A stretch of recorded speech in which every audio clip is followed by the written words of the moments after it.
চলো ফাঁকা করো। মাছটা চল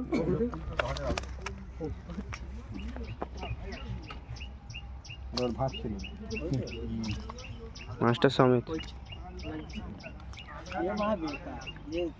তুলতে পারবেন, ছেড়ে যাওয়া এই মাছ লালটি ধরে তো 9 কেজি 400 আছে 9 কেজি 400। ঠিক আছে পারফেক্ট মাপ হলো 9 কেজি নাও এবারে এইটা তোলো, ওটাকে বের করে দাও, ঢুকি দাও। ঠিক আছে এই পারফেক্ট মাপ এই পারফেক্ট মাপ তাহলে 9 দেখা মাছটা কিলো এবার, এটা দেখ ছিল দেখাবি তো। এটা বড় মাছ 10 কিলো এবার 10 কিলো নিচে মাছ আছে এবার এরকম আছে, এর থেকে বড় আছে। এই বড় একটাই ছিল না এই 10 কিলো একটা ছিল এবার এরকম আছে, এরকম আছে। নাও চলো ঢোকাবে তো। না ঢুকে রয়েছে আরে কাঁটাটা তো ওয়েটটা তো এ হয়ে যাবে। নাও দ্বিতীয় মাছ হয়নি বন্ধ করে হয়নি। কাজ আছে লক খুলতে হবে